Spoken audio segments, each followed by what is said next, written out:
watches Survivor Africa. I am your host, Karen Eisenberg, and I am joined, as always, by Professor Tim Wilson. Tim, how are you doing today? Hello, I'm doing incredibly well. How are you doing? You look very smiley today, even for you, Tim. Really? Yes. Oh, we've already giggling. This is great. And we are joined again today by our friend Bobby Goodsby. You have seen Bobby on RHAP and Taryn's daily updates for Big Brother, but I think Bobby mostly these days is keeping himself being on paternity leave to his beautiful daughter Penelope, right? Yes, yeah. I'm with my daughter Penelope. She's awesome. She's 3 months old as of 2 days ago or 3 days ago. And it's been so much fun the last month and a half, just getting to stay home with her and get to, learn about her and see what it's like to be a parent. So it's been a lot of fun. I got about a month left and I'm soaking it all up right now. So it's been a great time. She's beautiful and we're very, very happy and fortunate that her and mom were both healthy. Yeah, that's so great. Yeah, it really is the best. It's the hardest job in the world and it's the best job in the world. Yesterday was the most trying day I've had because yesterday was the first day my fiance went back to work. So it was. I had a lot of a big crying baby yesterday for 3 or 4 hours straight, and I could not figure it out. But finally, I got her down. I'm just hoping today goes a little smoother. Let's hope. Are you on your own again today? Yeah, she goes back again today. Luckily, she's only doing 2 days a week right now, so it's not anything I can't handle, but I miss having her here so much, and I realized that yesterday that I'm gonna have to get used to it, but it's gonna take some getting used to. Yeah. It's a wonderful name, by the way. Thank you. Yeah, very British name. Oh, it's very Greek. It's very Greek. Really? Think of your Odyssey. Think of your Homer. Penelope. It's a wonderful name. Thank you. We appreciate it. No, Karen, you're thinking of Penny Lane, aren't you? You're thinking of your Beatles. Perhaps. I don't know why I think of that as a British name, but you're right. It's not. It's based clearly on Greek. Yeah. And wasn't there Lady Penelope in the the little puppet thing, Stingray or whatever it was? Lady Penelope and her butler. Missed that one. Oh no, it's tremendous fun. Well, Jerry Anderson, early 60s, Captain Scarlet. I got nothing. Sorry. I'm so sorry. Thunderbirds, which was turned into a big Hollywood film eventually. But I think Lady Penelope was in Thunderbirds. She used to. This sort of thing, but I'm sure your Penelope is so much more lively than that. Hopefully, she doesn't move like a robot. Yeah. Not yet. Not that we've noticed. So she's very talkative too. You must collect all the references to Penelope. Yes, yeah. We try to find them all. That's for sure. Penelope, you're named after a British puppet show from the 60s, I guess. Oh. You're named after the first great female character in literature. So I'll let her know that. You can't be any better than that, can you? Right. Anyway. So let's talk some Survivor. We're talking about Africa, episode 10. When we last left our castaways, Kelly had just gone home after this double flip. Where Kelly voted to vote with the Samburus to try to get rid of Lex, and then Brandon also flipped to Lex's side, and therefore Kelly ended up going home. So we pick things up the next morning, and Lex says, everybody's nervous, right? Especially right now, they see kind of nobody is safe. And Lex says it's always about who you trust and who you believe, he says.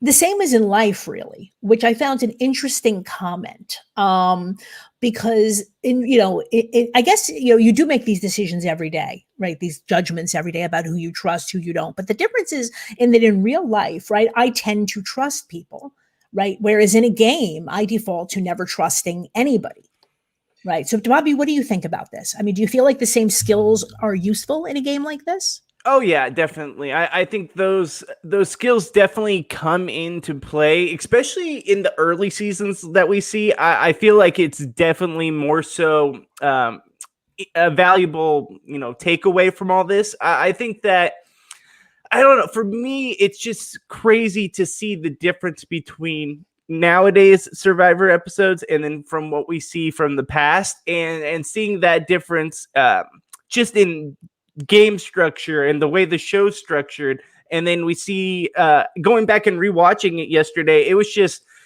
there's a big difference there that I feel like is very valuable. It's a big takeaway that I can get from it as well, that I can really, maybe I took for granted. And when I see it today's episodes, I see the difference, right in front of my face after watching this. Mm-hmm. Now, Tim, for you, I just assume. I think Lex puts his finger. I'm sorry, what were you saying? I think Lex sort of puts his finger on the problem. Okay. And the problem, I think, is very simple.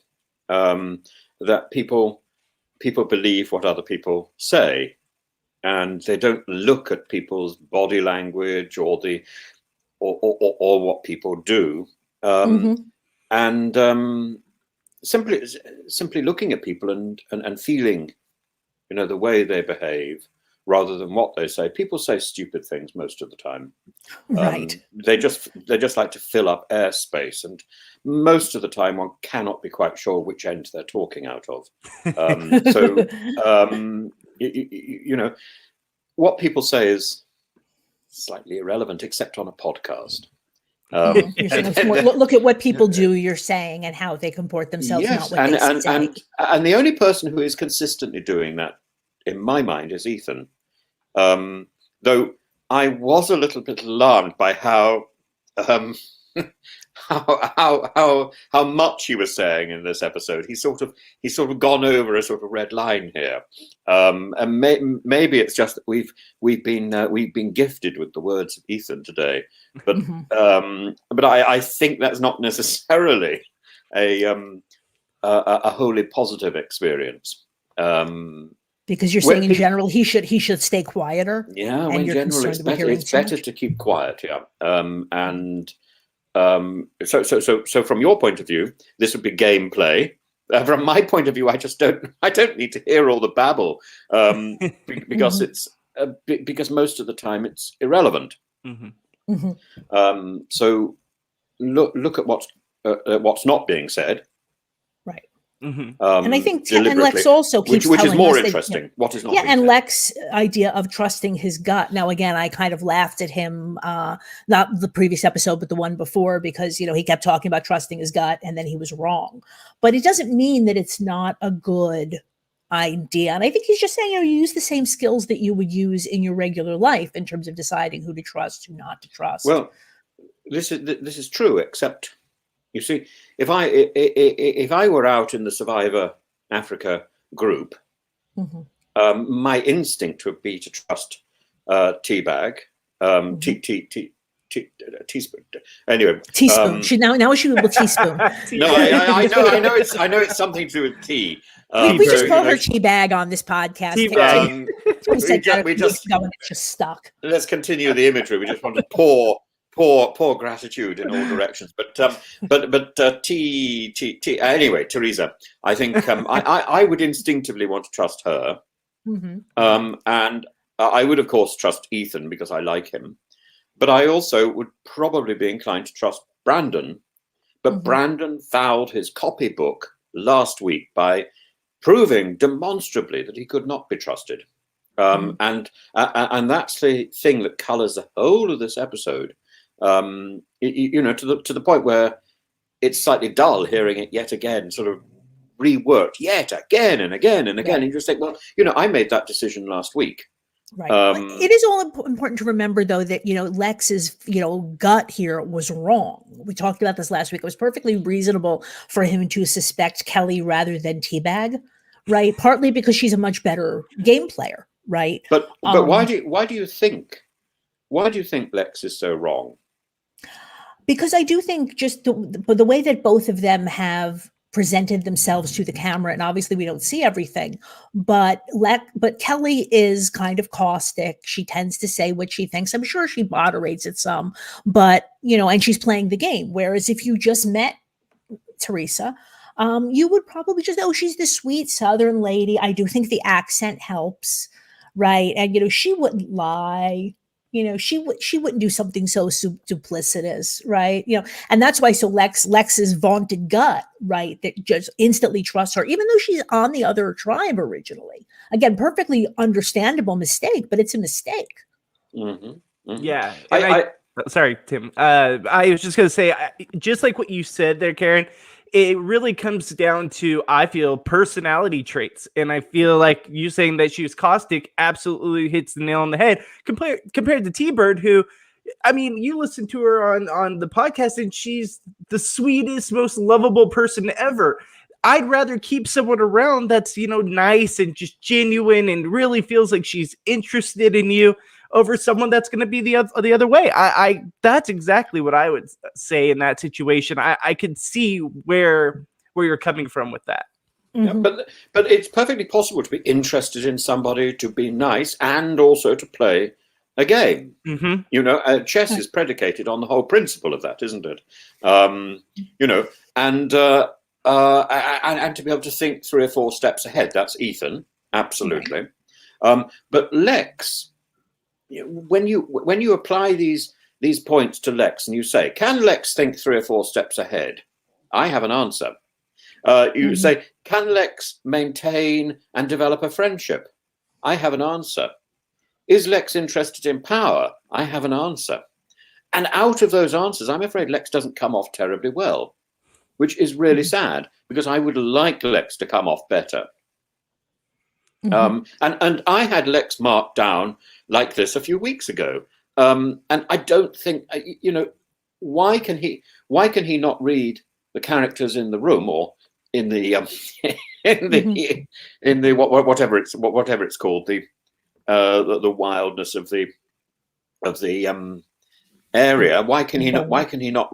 What is it called? The savannah? Is it the savannah? Oh, it's just referring to the Boma, which is that one little circular area that they're confined to. But you're right. I guess that is the African savannah, right? That's why can he not read? Why can he not read the savannah? He can't read it. He is so focused on himself, he doesn't seem to observe other people. I think he's trying. I think he's trying. He may be trying, but he fails. Right, and especially with Teresa. But again, not surprisingly, she is much more devious than I think anybody gives her credit for in the moment, is my guess. Well, she plays the game very well, but she doesn't stop liking people. Oh, yeah. And nor does Ethan. Yeah. Ethan likes people. What I find so fascinating about Ethan is that he doesn't... there's not the flicker of doubt that he doesn't even think that he's in any danger. If you look at his body language, he's confident and he's comfortable, and he's not in any danger. Whereas everybody around him is in a panic, and right. I would love to be in. I would love to have that level of confidence. Maybe that comes from playing football. I've always dismissed football. If that's what it gives you, bring on that bag of wind. Maybe being a professional athlete, those people, I guess you do have to have a fair amount of confidence, right? Or you'll never make it. But you're right. Now we get to hear Ethan, and Ethan, you said Ethan is saying too much here, but I do like his point, right? Whether or not he should be saying it to Lex, right? He points out with something, he says he doesn't trust Brendan, because he turns on his friends. And Kim Powers said the same thing. But Ethan also makes a very important point here. He says, look, Lex, the problem is Brandon's loyalty stretches to you, right? You made a deal with him, apparently without telling anybody, as far as we can tell, right? Or I think it was discussed, but it certainly wasn't, decided on as a group. Brandon doesn't have any loyalty to himself or to Tom or to Kim. So, and he's not wrong about that, right? On the other hand, Lex comes back and says, he saved our skin last night, which is also true. So I feel like they're both right. How did you save their skin? He only saved Lex's skin. Well, but the entire group, because if he had not flipped, then Lex would have gone home, and that would have then also really hurt the game chances of Tom, Ethan, and Kim. Oh, I don't think so. I think Lex is overstating his own importance, but I wouldn't expect anything else from Lex.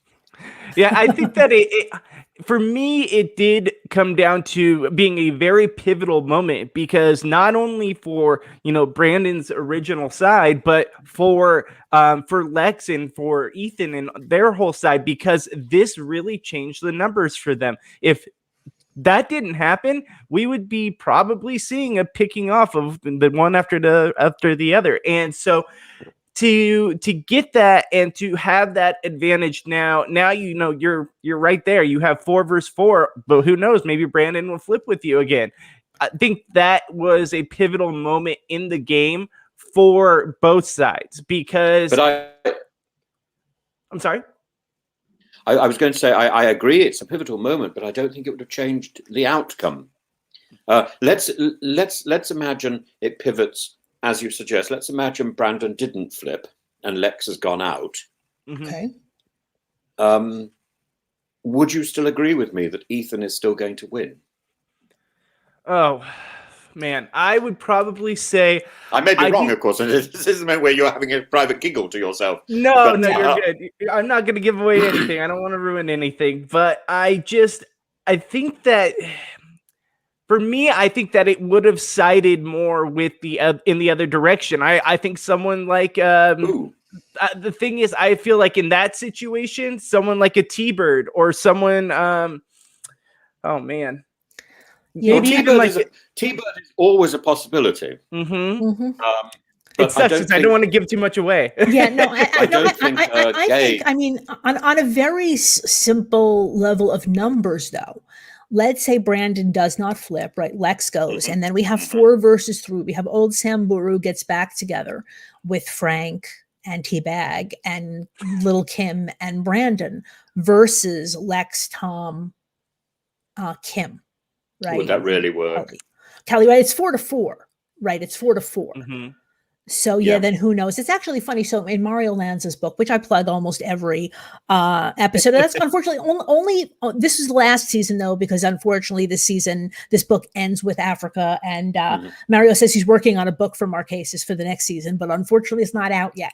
So I will be picking Mario's brain. I'm sure he'll give you chapters. Oh yeah, no, I will be picking Mario's brain on a regular basis, but he makes an argument in the book that not only does this season change, but he actually makes an argument that if Lex goes home here, the entire history of Survivor changes.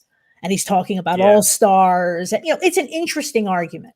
And I'm sure you can probably do this in many places in many different seasons. But why would that be so significant at that point?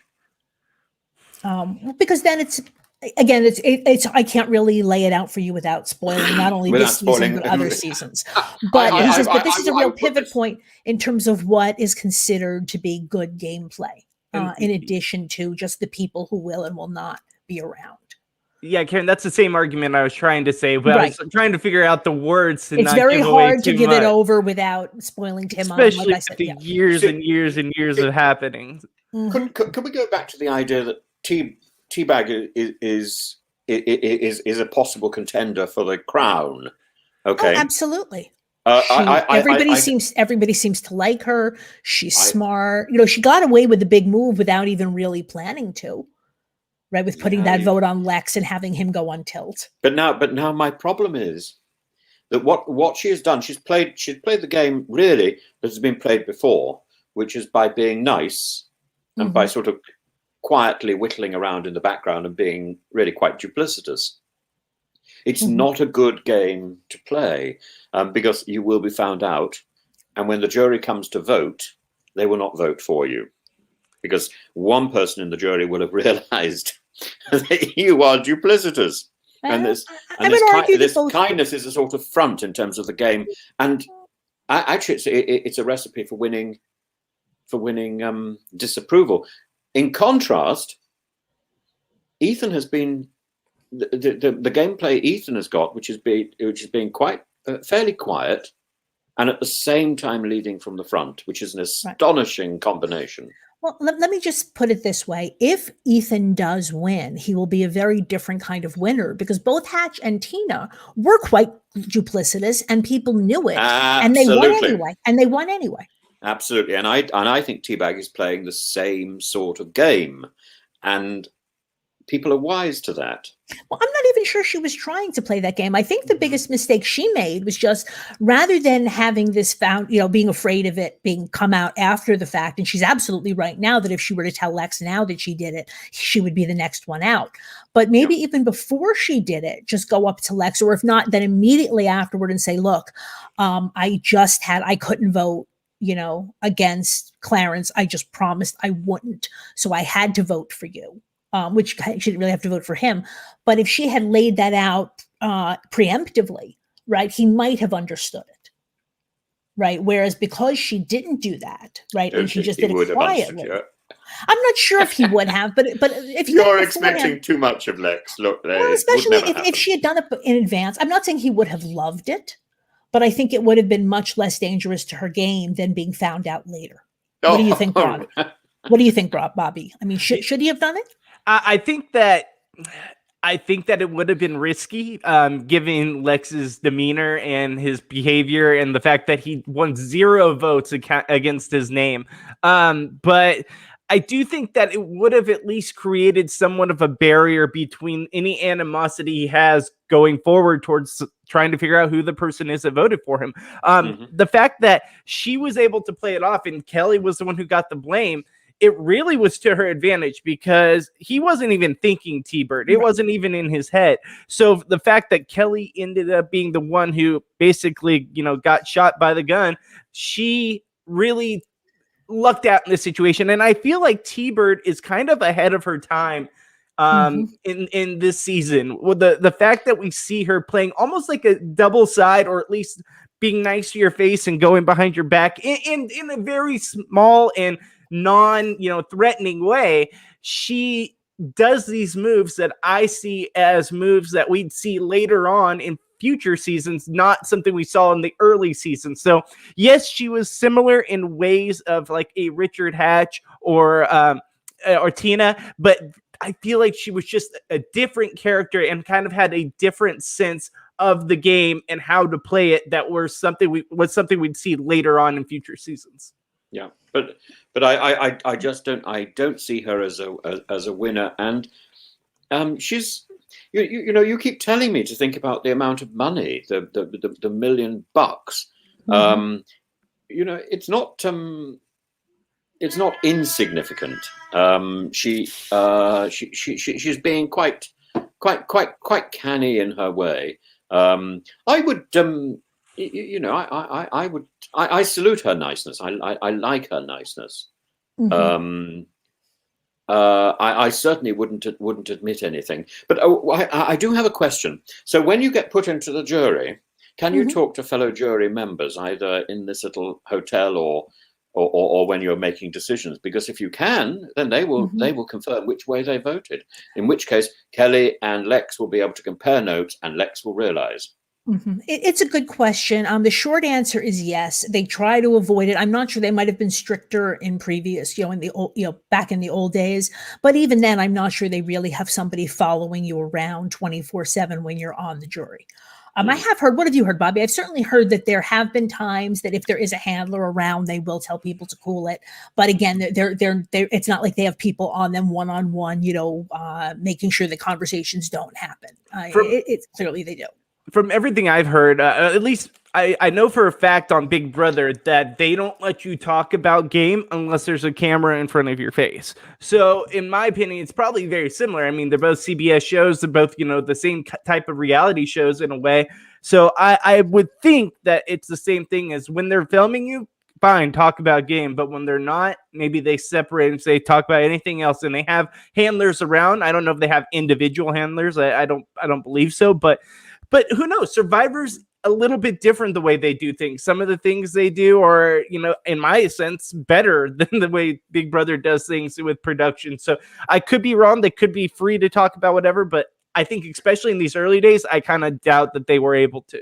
Right. But the difference also is with Big Brother, they do have these jury segments, as they call them, right? Once people have been voted out and they're in this separate jury house. True. So like you said, they don't want them to talk, but then they do have these segments where people know that they're being filmed, and that's when they get to talk about it. And then also there is that big discussion that they always have that's often shown during the finale, right? It takes place a couple of days before. And same thing, so that they get all of that on camera. Whereas on Survivor, you don't get any of that. I mean, even now with these, they have these Ponderosa videos, now where you that's get what I to was see each thinking. person. But you don't really hear people talking game very much. Yeah. I don't think they want to. I think they're so tired of it in a way. It could be that. And then also, but again, they have no place to use that footage, even if they were to get it. True. Yeah, so they might. That's a great observation. I have no idea. Yeah. Look, like, the short answer is people definitely talk how much they get to talk and when, and if there are any. Again, it doesn't seem to be that they're able to prevent it 100%. So let's assume it does happen. Yeah. At least somewhat. And yes, if people do, they get together, they do compare notes. And sometimes you do see that. And now that I'm thinking about it, Bobby, like in these Ponderosa videos, you'll see them all. People come back, they get out of the game, and then they're all sitting around eating. And that's when they tend to ask, did you do this? Did you do this? So there is some of that. We do get to see a bit of that. Nobody should think it's not a hermetically sealed thing, that you don't get to speak to anybody until you actually cast your vote. Oh, and then, but Brandon also, just before we get off of this, Brandon says something, though, that I do find interesting that I hadn't realized, and I'm not sure that anybody had realized in the game, in terms of, which way he was going to go and who should trust him. He says, there's no way. He said, I was just never going to align with Frank. Right. It was just not going to happen. He said, I would rather go home in 3 days, which of course is what happens, rather than having people back home see me align with Frank in any way. Right. Which is just an interesting, and also interesting. He doesn't say the same thing about Tom. And so I realized maybe I was too hard on Tom last week, because I did feel like that maybe he was not with the 2021 lens, right? The way he was dealing with Brandon was not ideal, but it's clear that Brandon does not lump Tom in the same boat with Frank, right? He's happy to work with Tom. He doesn't have a problem with Tom. And even said last week that, he said, I can't really just get upset with Tom. I just have to laugh. Whereas Brandon said, and this apparently was the decision that he made, maybe without realizing it. He's like, I can go home next time, and that's fine, but I am not going to vote with this guy. And I mean, that at least really spoke to me. I think he's being honest. But the line also sets up this big joke which is coming. It sets up the entire middle of the episode, doesn't it? It's sort of dramatic irony. Right. Right. So, we will get that. If you wanted to script this show, this is how you would script it. Right. So Brandon has given the producers and the editors a dream ticket with that little speech. Oh yeah. And then another thing happens here that is also interesting. Lex also tells us that Frank approached him with the idea for an alliance, and he said no. Right. And he said that, Frank has to go. He's always in a bad mood, but probably also because, once you say no to somebody on an alliance, you're making yourself vulnerable. So, Bobby, what do you think? I mean, Johnny, I know where Johnny holds on this. Johnny says, whatever anybody proposes to you just say yes. Yeah. What do you think? Absolutely. But once again, I go back to this was really, really early in the series. If nowadays anyone comes up to you and wants an alliance, absolutely. You say, oh, yeah, I'm totally down. What can we do? Even if it might not be in your best interest, or maybe you're not actually into it, you always say yes.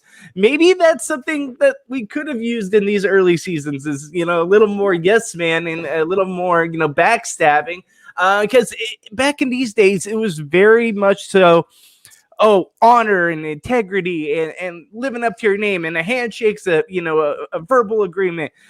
Nowadays, that's laughable. Like, it doesn't happen. Yes, there are people that, stay true to themselves and do all that, but that's just not how the game works anymore. The game is too far advanced. It's $1 million, just life-changing money. So it's that kind of thing where I feel like back in those days, yes. And back to your thing about Brandon and Frank, I think that, and Big Tom, I feel like Big Tom, while he might have some of the same viewpoints as, say, a Frank, I think he's much more of a likable person. He's much more friendly and lovable, and, that's our big goofball. And I think that plays into it, because Frank doesn't come off that way. Frank comes off as kind of like the asshole next door, excuse me. But, he's just one of those guys that is set in his ways, isn't able to see one way or the other. And I'm not saying Big Tom doesn't have those tendencies. I think he's more likable, and more friendly and comes off as, yeah, well, that's just Big Tom. And I think Frank just comes across as hard-nosed and just not willing to see where people are coming from. So I think that's the biggest difference for Brandon in that situation. I must say I have to pay really quite close attention to what Tom says, because I do find it very difficult to understand. Yeah, I found that out yesterday. I was like, why didn't they have subtitles back in the day? Actually did. Absolutely. I have been known to turn on the subtitles a couple of times during this episode. Really? And then later now, I'm so pleased. They never had to do it with Elaine, but I'm thinking like with Donathan, I think they did that they would give subtitles, because it can be a little hard to understand some of it. It's so bad. So now we have Tom. The next thing, so now we see that they're trying to fill up some time. So we're seeing some camera people had some fun with the flies, right? That they're showing not just the flies bothering the people, but they're bothering the animals. And then we got to see a shot of a fly on the camera lens, right? Okay, yeah, we get it. You're all uncomfortable and unhappy. And then the next bit we have is that Tom has a boil on his neck, right? Which we get to discuss in excruciating detail. Although I do like the way he says this is his horn. He says, all these big animals out here in Africa, the big predators, they all have horns. This is my horn. And then he does yeah. What were you going to say, Tim? Yes. Well, I just think Tom and his horn are not something I wish to discuss. But then maybe that's why he's called Big Tom.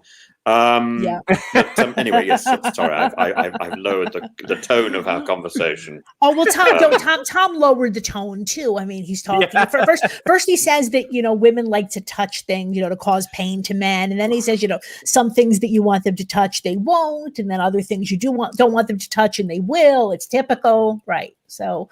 Yes, Tom gets his weekly bit of extraneous misogyny in there, but he does get his boil drained, and everybody's happy.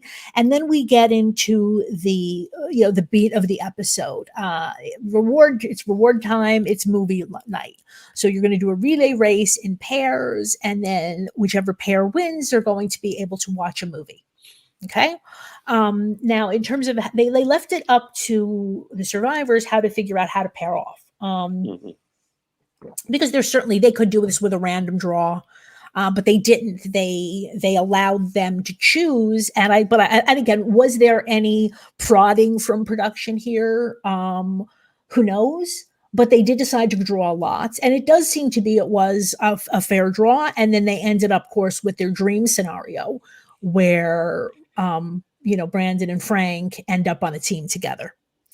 And I like Tom's comment on this. He says, Frank is like, he's 80-year-old, he's set in his ways. But Tom says, if I wanted to play a dirty trick on Frank, I wouldn't have come up with a better one. Right. So even Tom is just enjoying the heck out of this. So we get Ethan and Big Kim together. Okay. We get T-Bird and Lex. Fine. Big Tom and Little Kim, otherwise known as Big and Little. Okay. So we got our team. So what do you think? I mean, Bobby, do you think there was any funny games here? I don't think there was. I think they just got very lucky.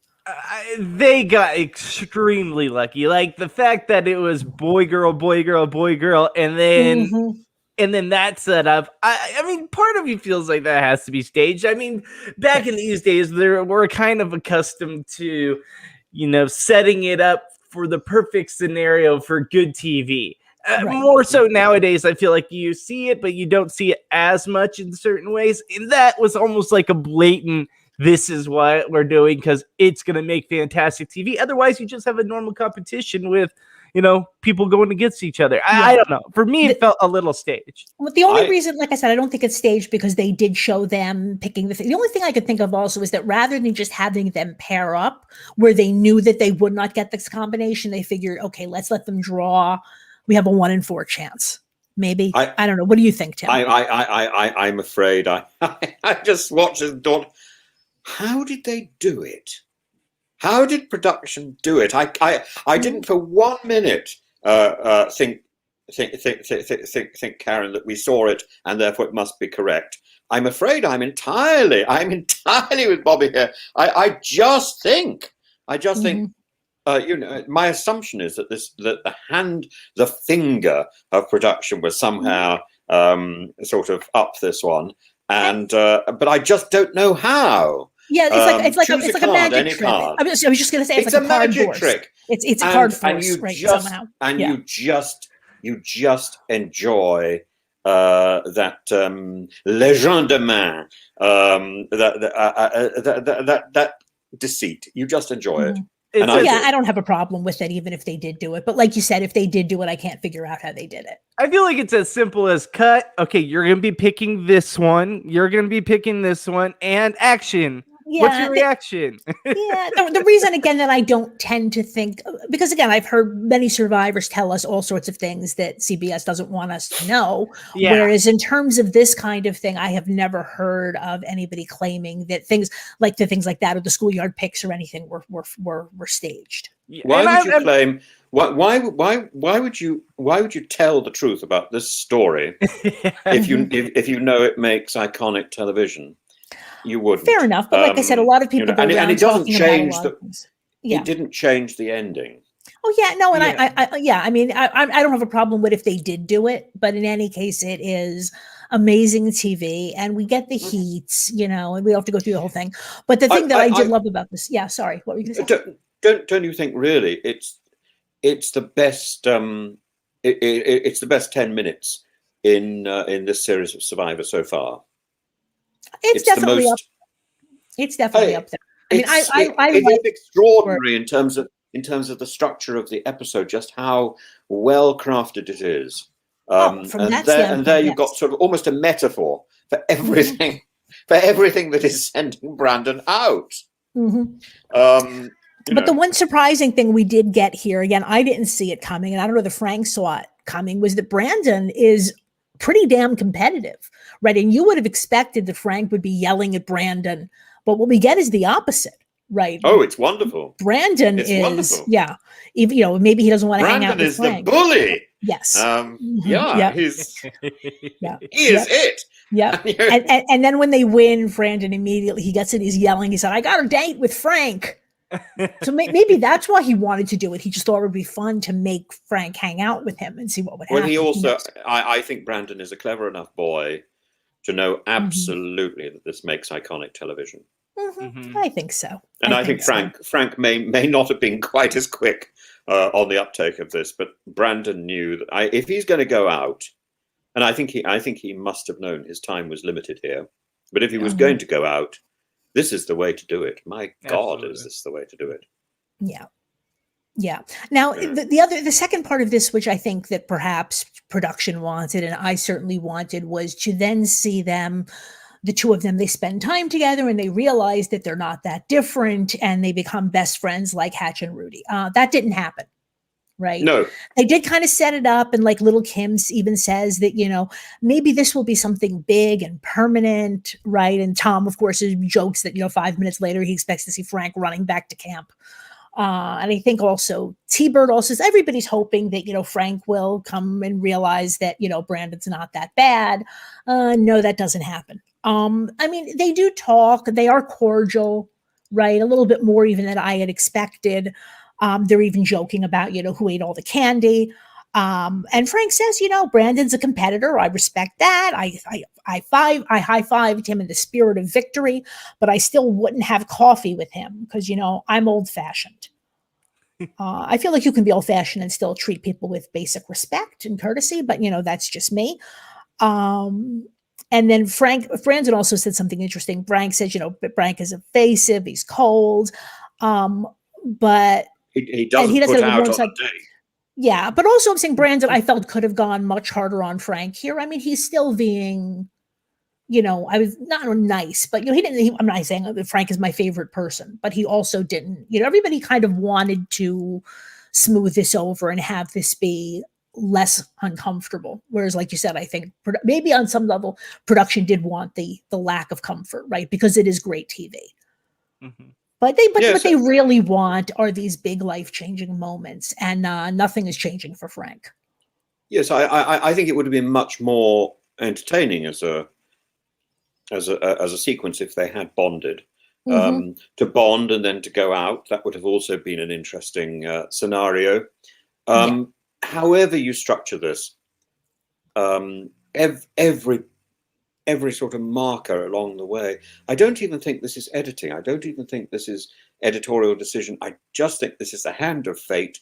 Brandon is on his way out, and I think even the choice of film, Out of Africa, it couldn't be any more. It couldn't be any because more he's going out. Yeah, I don't know that Brandon knows at this point. He certainly knows that he may have put himself in some danger last week, but then at the same time, but he also made a new ally in Lex. So I don't know that he's necessarily looking at this and says, this is going to be my last episode. I don't think. Again, I don't know that he was shocked. No, but no, I think he knew it was either going to be Frank or himself. Yeah. Now, but Tim, so this is the other question: is could they have come up with a better movie choice? Because I mean, other than yes, it takes place in Africa, but Dumbo, other than that, flying elephants, or Bridge the on the Lion River King. Kwai. Well, you keep making Lion King jokes. No, there's enough of the Lion King already. All the shots are stolen from the Lion King. The Lion King remake. That's what it is. It's Survivor.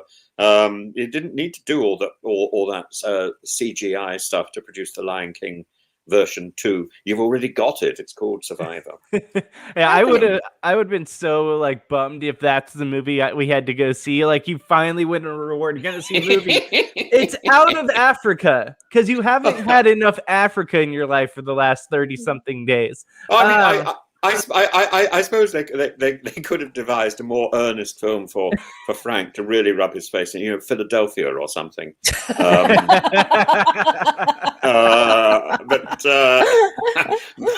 Mrs. Doubtfire. Yeah. Well, they would have needed you for that.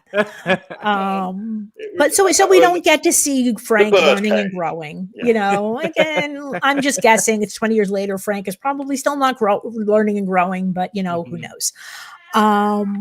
Then we go back to, and we're now picking up the conversations we're having at the beginning of the episode, where, Lex is talking about the fact that, Ethan and Tom still don't trust Brandon. He says, I have to vote outside of my fray. And again, the closed captioning didn't help me here, but Lex realizes that he's got a problem, because he does make it clear he's not going to vote for Brandon, right? Because he, gave him his word. But then Ethan asks him something interesting. Ethan says, so, are there different levels of your word? Right. The way he tries to phrase it, meaning are we still good? Or are where do I fall on the totem pole?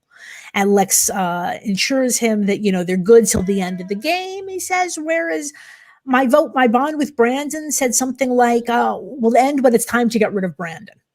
So it's not even that he won't vote for Brandon, he just doesn't want to vote for Brandon, let's say, unnecessarily. Right. Yes. If he can, and in the end, in this episode, he does not, in fact, vote for Brandon, but I'm assuming he knows what's going on with it. And again, he's not telling Lex and Tom, he's not arguing to keep Brandon safe, right? He's just not going to interfere. Yeah. So what do you think, Bobby? I mean, because normally you would think if you're aligned with somebody, that would argue, you would think that if you hear their name, you would tell them and you would try to persuade people to vote for somebody else. He doesn't seem to be worried about any of that. He feels like, as long as I don't write his name on the parchment, I'm good. Yeah, and as far as the way I look at it, I think that Big Tom and Ethan are in the wrong here. I think that you look at this as a person who was basically saved your guys' skin. He flipped, and now you guys have the numbers going forward to get out whoever you want. Why would you turn your back instantly on the person that helped you? And I think that for me, I get where Lex is coming from. He doesn't want to vote for me, doesn't want to do that. And I think that it's risky, especially in a game of, loyalty, to not go the same way as your peers or go the same way as people that you trust. Mm-hmm. I get why he did it. I just think that for me, there was just so much integrity and loyalty. And if you turn on even your own alliance, everyone's against you. Even though it helped you, even though it might help one of you win $1 million, we're still not going to honor that because you lied and you backstabbed people.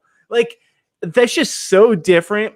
And then, rewatching this, I was like, oh my gosh, I totally forgot how the loyalty thing was back then. And I don't blame Lex for going the way he did. I just think the whole situation's very strange to me. Again, I wonder whether a lot of this could have been avoided by if he had just said something to Tom and Ethan before he did it. Mm-hmm. Right. Yeah, if he would have just go up to him and say, "Hey, I think we might be able to bring Brandon in." Right. And you see him like somewhat talking about, like, he's more so, like you said, saying, "Oh, I'm just not going to vote for him. I can't do that. So if you guys vote for him, I'm going the opposite way." This could have really backfired. Had the other side realized this and realized Lex wasn't going that way, they could have easily got the numbers back on their side just like that. And we might be seeing a whole different game. I have no idea. So, like, the strategy, just like, it's like, I want to grab it by the neck and be like, guys, come on. But that's, looking 2 steps forward. I agree with you. I just think the whole thing is interesting. If he would have said something, it would have opened up the game a little bit more. What do you think, Tim? Well, I think this is Ethan playing a very, very interesting game, because if I were Ethan, my irritation would not be with Brandon. My irritation would be with Lex. Lex would be the one on the line. But that is never what is said. Mm-hmm. What is said is, let's go for Brandon. Mm-hmm. Now, I think this is Ethan doing the number crunching and working out that somebody has to go this week, and he may as well take charge, because otherwise there's going to be another divided vote, because these are even numbers this week. Mm-hmm. Right.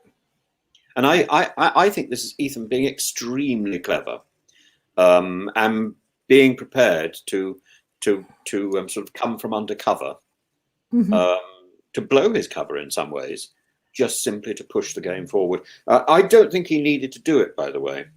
I think it would have happened anyway, because all he needed to do was to look at Kim. What do you mean? And you know that she would have been on board? No, she was going to vote against Brandon, because she was really upset. Right. All he needed to do was observe that, and her body language throughout the episode is clear. I mean, she's sort of almost doing that when she's next to Brandon. You just observe that, and that tells you where you're going. And everything else. And Brandon deals with that appallingly, by the way. I do like the fact, though, that you're bringing all of this up with Ethan, though, because one of the criticisms that Ethan tends to get, looking back on this season retroactively, is that, he's a nice guy. Everybody liked him, but, he didn't really do anything strategically.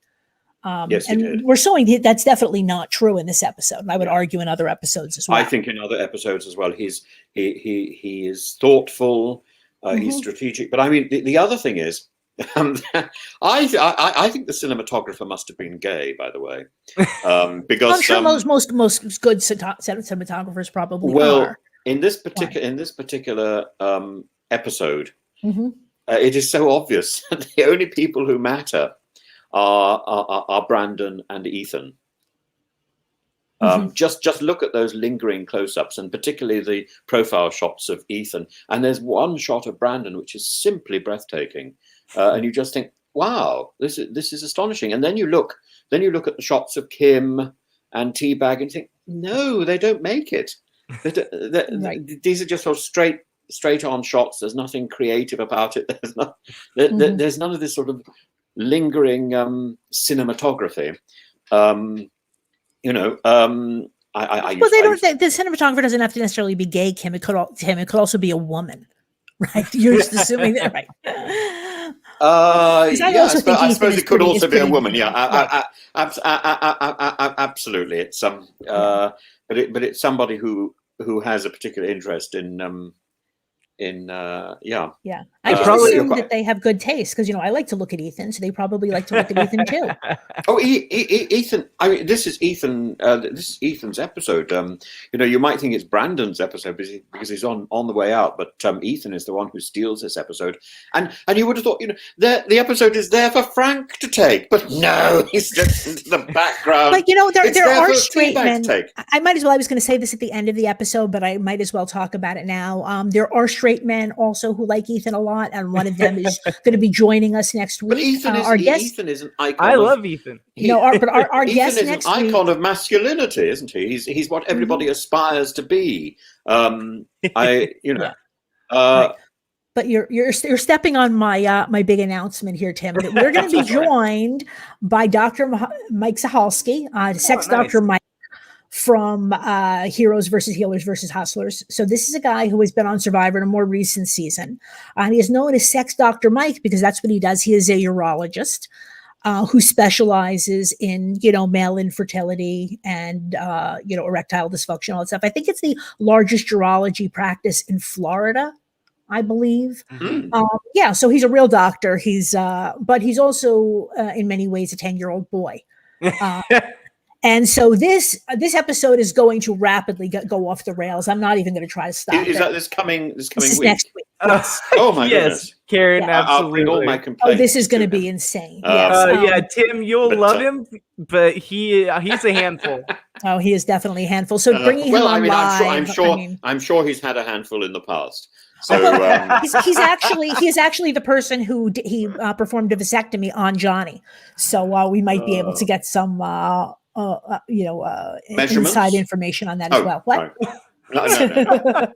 But last year it's like, you go down to Hearts of Reality as one does, and then you hang out in Florida for a couple extra days to get a vasectomy as one does. There is no footage of it, though. I was very upset about that. But we're going to talk about all that. And then hopefully we'll talk a little bit about the episode next week too, but that's going to be, but my point is that, so Sex Dr. Mike likes Ethan enough that he named his child after him. I would be doing the same thing. Absolutely. But Ethan is such a lovely name anyway. I think it's up there in the top 5 boys' names after Tim, and Ethan. Yeah, a great name. But I mean, he has. I don't know whether I prefer him with or without glasses, because he manages both looks to perfection. But the only thing I would say is that he's so keen to do the thoughtful thing that he doesn't allow the whimsy to come out, and it slightly pulls the episode in a sort of rather serious direction, and you think, ooh, lighten up, come on. We saw a little bit of whimsy last week, like with the kids. We did last week, and where did none of it was here this week. It had all gone. Right. It was all very earnest, and I don't believe that is Ethan. I don't believe Ethan works like that. I believe Ethan works with a twinkle in his eye and a knowing, a sort of knowing, a knowingness. He's quite knowing. Yeah, I think Johnny was. I have not met Ethan, but I've certainly heard from other people that, that he has quite a sense of humor, things that we just didn't really see so much on the episode, right? On the season, they kind of just portrayed him, like you said, as the thoughtful and kind, and and he's all of those things, but he has other things as well. But like we've talked about this before, the production just decides, or the editors decide. Right, you have 42 minutes, and so they tend to boil people down to 1 or 2 attributes. Well, I think the editors wanted us to see Ethan taking this sort of strategic lead. The person who benefits from this, by the way, is Kim. Okay, what do you mean? Well, because Kim emerges as a sort of victim. I think that's enough to keep playing for another 2 or 3 episodes. Kim is suddenly being given. She started to emerge from a sort of cocoon a few weeks ago, but I think she's now almost been given a boost by the treatment that she's suffered at the hands of her best friend Brandon. Oh, little Kim, you're talking about? Yeah. Okay. Yeah. Don't you think? Yeah, I mean, well, she's been able to, now quite clear. I was going to say she's playing a good game. Now you could question whether she really is playing the game. I don't think she's playing she's playing in the passive shadows. Yeah, well, I think she's more passive than Teabag. Yeah, but she stops being quite as passive in this season. Sorry, in this episode, when she finally turns around and votes against her friend, right? And she still feels a little on the one hand, she seems a little reluctant to do it, but then she basically said, like, I'm not even sure we ever were friends. And this, I'm pretty sure, is going to be revisited in, the reunion, so we can discuss it then. But yeah, she's doing a good job of she seems to be liked by everybody. She's not making big strategic moves. Brandon's decision last week was to betray himself completely. And I know where he's coming from, because I've been in a similar position on a show, right. And you think, maybe he was forced into that position. Maybe he felt he didn't have any other avenue to go down. That's certainly where I felt I was. But he sort of owns that moment, and then towards the end, there's the conversation about trust. I think the whole episode is about trust, and Brandon cannot be trusted. And that to me gets to the heart of what I think Survivor is, because I don't think it's a game of strategy. I think it's a game of trust. I think you're right. I think it's both. I think it's both, but certainly the way this episode was set up, that Lex starts us off with this confessional about saying that the whole thing is about who do you trust. That's certainly true this episode, and it's a big part of the game. Yeah, you see, what I would say is something much more direct. You see, what we see is the edited highlights of the 3 days. So there's a lot more than those 40 odd minutes, which are going on, which are all about building up relationships, building up friendships or trust. And that doesn't make terribly good telly. What makes good telly is the strategy and the manipulation. So I think there's significantly more to do with trust. Excuse me, sorry. This is a game about friendship. And so if you betray your friendship, and you just look as if you are literally out for the $1 million, I'm afraid you're doomed. I just think it's bad strategy. It's bad humanity. Well, I think that you've got to separate those. Yeah. And Brandon, I'm afraid, made a bid for that. And I don't think, I think having made that decision, he's decided to live with it. And I think he's wrong on every level. But I do think, Bobby, I think in terms of what you said earlier, I shouldn't speak for you, but I think that, I'm just guessing that you're going to take a different tack on this, because like you said, in modern Survivor, this whole discussion about, ethics would almost be laughable. But it wasn't back then. And also, it's so interesting to see in the eyes of Tim and where he's coming from what he's watching, because he doesn't know what, like, I've been watching this for years, and I am to the point now where modern Survivor is the normal to me. I'm not used to this old school Survivor. So to see what Tim sees and see where he's coming from and what he says he believes, it's kind of eye-opening to me, because it almost pulls me back to when I was in like 6th or 7th grade when this came out, and being in that mindset again, because that's, I know exactly what you're talking about. It's about integrity. It's about honor and about doing the right thing and being a good person. Don't be slimy on the way to get there. And in a way, I absolutely agree with you. I still think that holds true. I don't think you can win this game by having zero integrity or just doing anything you can to win. I think that you have to have alliances and make moves to be able to get there. Now, I think, like I've said before, the game has evolved. It's a totally different game nowadays to what you see back in 2001 or 2002, whatever this was, and seeing the game evolve. I feel like nowadays it is more of a slimy game. It is more of a backstabbing, who's going to betray who, whatever it takes to get there kind of game, with a small dose of loyalty, because you can't get there on your own. Right. It takes a lot of luck and a lot of patience, and then also a lot of working with people to get to this point. It's not just going to happen on your own. So yes, I agree with you, Tim, in a way, and then I see it in a different way. Who do you think is ahead of the game at this point in the game? Oh man, I think Teresa, as you guys call her, Teabag. In ways, there's ways. Sorry, I had something on my screen. There's ways I see her game as a more evolved game. A way I see her as someone who's actually trying to play the game however she needs to. I think Brandon, just for the sense that he actually knew that if he backstabbed, he was going to have the target on his back, and he still did it anyways. Yeah. And then I really do believe Lex and Ethan, because those two, Ethan's definitely an old school player. I'm not going to say he's a new age player, but Ethan's game is the kind of game I'd hope I could play, where you're sociable, you're likable, you're lovable, and people want to see you get there. They want to work with you. He attracts people. And that's a game I feel like you have to play, especially in these early days. Lex is just, it's so weird. Karen, you probably would see what I'm saying about this. It's so weird to watch Lex's game, because he's the type of player who wants to play hard and play as hard as he can and get where he needs to go, but he's doing it with integrity. So it's like, I feel like he's trying to have his cake and eat it too in a lot of ways. Right.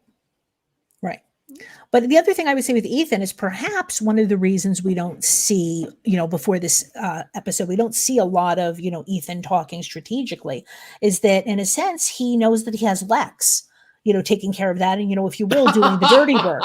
No, and doing the dirty work, right? Yes, absolutely. Maybe if I get a dog, I'll call him Lex. I'm sure Lex would love that. I mean, I know that, there are children named Ethan. I think Colby said that generally he hasn't heard about children. He's heard of dogs being named Colby. Yeah. Yeah. So maybe, but generally people name dogs after a player that they like normally, though. That's fine. Well, we like Lex. I like Lex. Yeah. I just think he's the sort of, he's the brawn, isn't he? He's the heavy. That's what I mean from a strategic standpoint. Yeah, I mean, God knows for Tom is probably, I was going to say, not really contributing. But Lex has got a heart, hasn't he, as well? This is the other thing. He's a heavy with a little bit of a conscience, and he's so eager to justify what he's just done and to take people aside, put his arm around them, and say, "Hey, look, mate, we're going to vote you out. Sorry." Right, but you're cool with that, right? Gauche. Yeah. So gauche. He is. Yeah. His understanding of society is sort of peanut sized. Tim is going to like Brian Heideck so much. You want to talk about somebody in a season that we will see very soon. All right, I see. Again, doesn't even pretend that he's going to be a good guy. Yeah. All right. I mean, you could say the same thing about Hatch, but to another. Brought that up to a complete right, but bringing that up to a whole different level. Oh, just wait till he gets the fair play. It'll be game over. Well, I adore Johnny anyway. And he does know the grad. Okay, Johnny. I love Johnny too. Johnny can do no wrong in my eyes, But just the way he plays, I love it. Yeah, could get the entire knife set out and stab them in my back, and I'd still say, "I love you, Johnny." It's in fact, I'd sharpen his knives for him before he got on with the job. Yeah, I love Johnny's game, so you'll get there, but it's just fantastic. Yeah. Okay. Oh, so we move to the immunity challenge, and obviously, this is going to be every immunity challenge is big, but here, we really have to, before we can't even really think so much seriously about who's going to go home until we know who is safe. And the immunity challenge is fire making. Right. And Probe says something about, obviously you've been out here a long time. You've all had the chance to learn how to make fire. I'm just laughing because, again, in more modern seasons, even though in more modern seasons now where it's known that a fire making challenge is generally used at Final Four, there are still people who by the end of a season have never made fire. Please. Can I interject here? Yeah. So why does somebody not bring a magnifying glass as their object of choice? Because I think they wouldn't allow you to, when they know that you're going to use your luxury item for something, for some practical purpose, that they're not going to allow that. We talked about last time, like PG.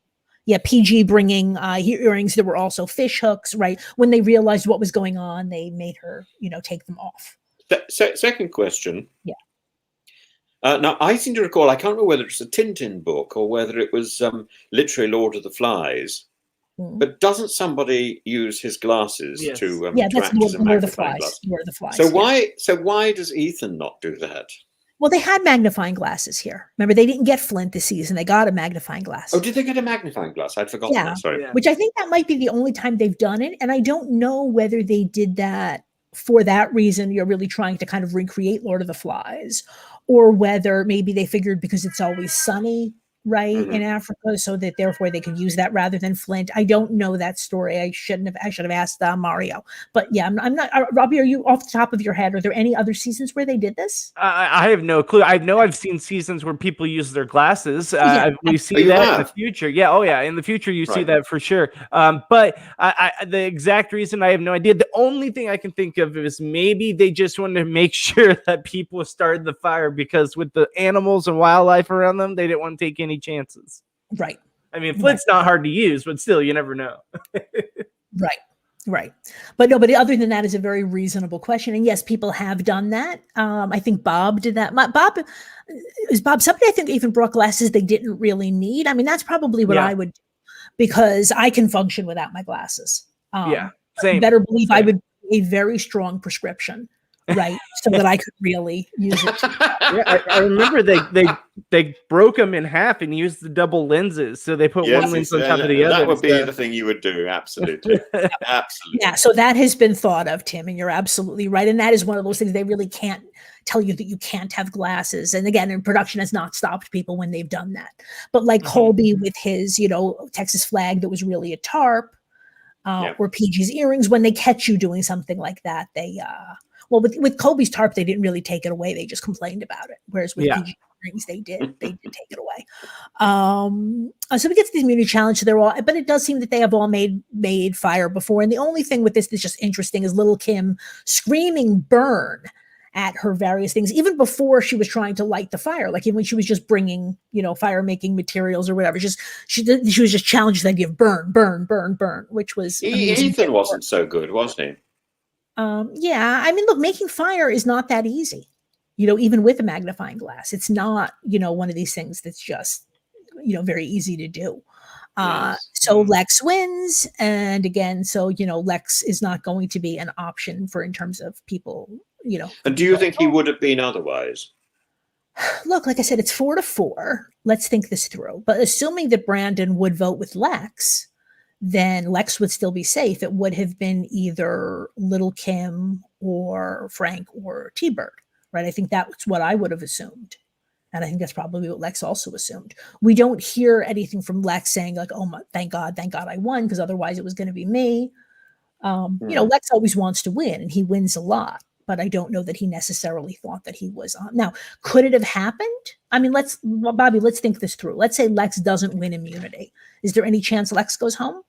I mean, there's always that slight chance, but that would have had to have the side that's really going against each other and are at odds getting back together and making it happen. Now, the only way I really see that happening is if Brandon would have won immunity. Then I think there would have been a lot of options on the table. I think that Frank would have been in the hot seat and Lex would have been in the hot seat, because at that point, Frank's side wouldn't be thinking Frank. They'd most likely be thinking Lex again. T-Bird would definitely be pushing Lex.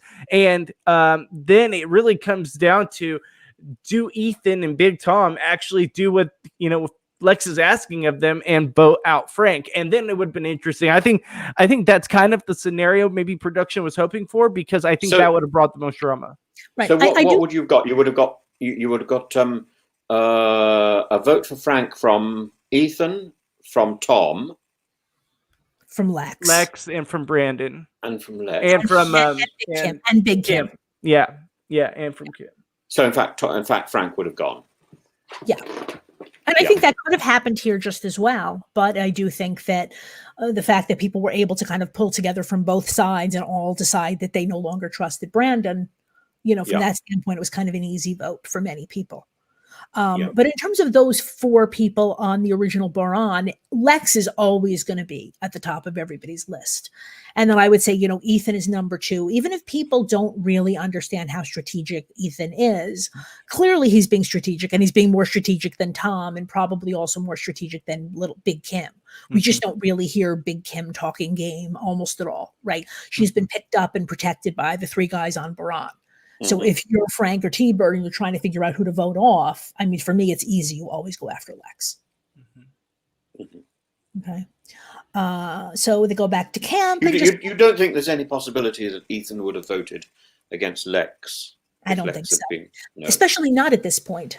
I'm not saying, Ethan is too pure and would never consider. You don't think Ethan was feeling that Lex had sort of betrayed him by... No, I think he's displeased, but he was able to sit down with Lex and say, look, this is what I'm uncomfortable about. And Lex did make a good argument, which I think was true, which was that, look, I'm good to the end with you two till the end, right? Yes, I also now have some allegiance with Brandon, but if those 2 things ever conflict, you'd better believe, right, I'm going to side with you. I think that was true. So if I could just predict for a second, so we know that Brandon goes out this week. My assumption is that Frank will go out next week. Okay. So that then leaves Kim, little Kim, Lex, and so it's on the other side. It'll be Frank, T-Bird, little Kim versus everybody else at that point. Is your guess? So after Frank, the next question is who would go out after Frank, and there I'm struggling because in order to get to the ending, I imagine I need to get rid of Tom, and I don't know what combination of people would vote against Tom. So what do you want to get? And similarly, I don't know at what point Lex is going to fall foul of the system. And then the question is what happens to T-Bird Teabag, because that would determine who would be in those final 4. And who are you predicting then for the final 4 besides Ethan? You're saying it's going to be Ethan, T-Bird, little Kim. What do you? Yes, I think one of the Kims anyway. And I think probably Lex. Lex. I think if Lex can survive this week, he's probably survived to the end. So it's now a matter of picking off people like Tom and maybe one of the Kims, but I don't know which one. But I suspect little Kim now has earned herself so much favor by being a victim of Brandon that she may actually be propelled into the final 4. More than Big Kim, though, because she's been with them since the beginning. We'll have to see what happens. But I don't know. You see, the problem with Big Kim and Little Kim is they're sort of, in my mind, they're almost interchangeable and slightly sort of dull. I hope you haven't got them marked as one of your guests. But, I do think that you're saying they're dull. Yeah, we certainly don't see much of either of them, and especially we see almost nothing from a strategic standpoint. Yeah, but strategy. Who cares? I mean, but it's as if the cameramen have sort of forgotten that there's or camera women have forgotten that there's anything interesting there. Which so Ethan and Brandon have stolen all the close-ups. So there's always a criticism, and especially this is actually much more of a problem in more recent seasons, that they tend to tell the stories of 3 or 4 or 5 people, and we don't really get to know the others as well as we would like. That's understandable. But then on the other hand, I also do believe that they don't leave gold on the cutting room floor, right? And so if they are not hearing these people saying witty things or doing anything strategic, it's probably because they're not. It's probably because they're not, exactly. And and the thing is with television, not to avoid saying something wrong, but to make sure you're always saying and doing something. Yeah. So if you're not, that is television doom. Yeah. And if the only way you can function is by being offensive, well, it's still television gold. Yeah. But if you can be engaging and liked, I think you're potentially putting yourself in that final cast, and that's where Ethan is. Right. And that's where T-Bag is T-Bird. I think she's in the final group, and I think Lex is simply going to get there by sheer dogged tenacity. He's like a sort of Klingon, you know. Last week you kept calling him a bully, and I think I was kind of reacting. That's why I don't think it's bullying. I think it's just like you said, tenacity. He does not give up. He gets his claws into it. And also I think maybe I was wrong in calling him a bully, because he's got this winsome side to him where he wants to defend his naughty behavior. He's a naughty schoolboy. And he wants to be liked, but he just doesn't know how to go about doing the things to make him liked. I mean, you know, he's the sort of schoolboy who would go out, kick somebody, and say, "Oh, did that hurt? I'm so sorry. I meant to hurt him. I didn't. I've just got this gammy leg, and I'm so sorry. No. I'm not saying that Lex would do this in real life, but in a game, I certainly think he's made this decision that it's better to be feared than to be loved. Right? He's not going. He's wrong. He's wrong. He won't survive. He won't survive a jury. That's absolutely true. He won't survive a jury. But I think the only person who can survive a jury is Ethan, and this is one reason. That's one reason from a sort of strategic point of view why Ethan will win. But Ethan also, he plays the camera. He plays the wider game, which is being on a television program. He just understands it. See, in a way that I haven't really seen before in Survivor. I was going to say, I mean, I'm not sure. I think Hatch certainly had that. I'm not sure. I mean, I do think Ethan is good TV, but I'm not sure he's doing it deliberately. Yeah. I think he might just being himself. I think that's just Ethan being. I'm sure he is, but he's also, do remember that at football, he's used to being in front of a crowd. He's used to managing the crowd and doing his thing at the same time. He may not be aware of what he's doing, but he's been coached into a point where he just does it naturally, and that's what he does. And it's bewitching to watch. It's so lovely to watch somebody. It's always wonderful watching a professional perform, and we are watching a professional perform on so many levels. Yeah, absolutely. So just before anything else, before we get into tribal council, we just see kind of more of the same. We see Frank trying to bring in Tom to work with him and T-Bird. Right away, they kind of leave this open-ended for us that, you know, they talk and that, you know, Tom says, well, if I shake your hand, you know, you can count on it, but we don't actually see that happening. We have another little Tom is in here. Yeah, sorry. We know about handshakes from Frank. Right. So this is a right, a turn of phrase. Handshake, hand job. It's just although with Frank, but see that's the one thing. The one thing here where it says Ethan does say something that I kind of disagree with, Bobby. And I'll be interested to see what you think about this. That Ethan says, you know, Frank will do. He's trying to get Tom, you know, keep Tom close, and he says, you know, Frank will do whatever it takes to go to keep going, right, including making friends with Brandon again, right? Yeah. First of all, I don't think they were. First of all, they were never friends. Yeah. Right. But again, Ethan may not really know that because they were not on the same tribe. But I also don't necessarily think it's true. I think just like Brandon does not want to be seen, you know, cozying up to Frank. I think the same thing might be mutual. Right. I don't know that Frank wants to go home to Schenectady or wherever he's from and have to deal with his military buddies, seeing him, you know, making nice with a gay man. Yeah, I he's think been in the military. He knows about it. I didn't say he doesn't know about it. What else does one do in military showers? All praise to the Duke of Lancasters. Yeah, no, I don't think Ethan is wrong that often, but I think, like I said, and it might just be the argument he wants to make. He's throwing everything that he can to see what's at the wall to see what will stick. Yeah, maybe, but isn't it an interesting expression? Become friends with Brandon again. Yeah, yeah. They both. Sorry, Tim. Yeah. Oh no, I was just to say, I just think that they're both just completely different people. I think they're both not used to the other person, and I think that shows. I think that both don't have a lot of experience with, you know, both of them being completely opposite sides of the spectrum, and just in personality, in probably beliefs and everything. And I think that's one thing that we really love about Survivor is you bring these people that would never be around each other in the real world. You throw them in the African jungle, and then here you go. Get along or kill each other, essentially. And that's exactly what it comes down to. They're not going to find happiness in each other. Just move along. Mm-hmm. Well, it would be wonderful if they did. I mean, look, Rich and Rudy did it.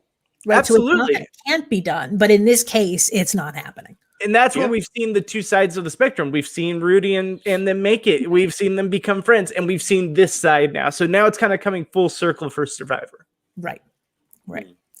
So we get to tribal council, and Ethan has here another interesting answer. I'm not sure if it's right, but it's certainly interesting. When Probst asks him, what is the most important quality that you need to do well in this game?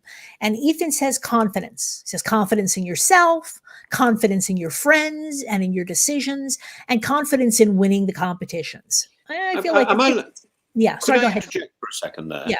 Because in my notes, I've got something really strange because I wrote as I was watching, and I've written, Ethan does not expect to vote against him, and then afterwards, I tribal council confidence, and I remember writing that, and I remember thinking, Ethan is the most confident person in this group, and that's what he highlights as being the key. So he understands himself. Right. And I even wonder in terms of part of one of the reasons that people react to him in the way they do is he does have this, like you said, quiet confidence. He's not like Lex. He's not in your face, right? Even when he's making a strategic move, right, the way he is. Like if you go back to this conversation with him and Tom, right? He is actually, it's the first time I feel like we're really seeing him trying to kind of manipulate somebody with Tom. But again, mostly he's using, like you said, his confidence and his charm more than strategy. He can make a strategic argument that I said is not really sure. I don't think is right. But that confidence might be what attracts people to him. Yes, I think so. Yeah, absolutely. Yeah. Okay. And then I like what Brandon says. Brandon says, I wouldn't do anything immoral or disgusting, but it's a game. And I'm like, and I think my notes were like, define those words, right? I wouldn't do anything immoral or disgusting, but I did flip on my friends last time, right? Yeah. He flipped on Kim and didn't give her a heads up. So again, I don't know if I use the words immoral or disgusting because again, it is a game, but it's like if Brandon, okay, you did that and didn't even think it was such a big deal. So what exactly is that you would not do? Right.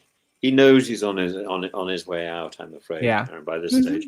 Look at the brightness with which he's saying that, and then the brightness with which he does his post-exit. Yeah, certainly. Yeah, when they're reading the votes, he's not shocked. Same tone of voice. He knows he's on his way. He's not shocked. Right. Yeah. And then another very interesting answer, just because of the person it comes from, right? When Probst asks Tom, is this an adventure that tests your morality, or is it just a game with rules that you can exploit? And Tom says all of the above. And I think he's right. Yeah. It's a deeper answer than I was expecting to get from Tom.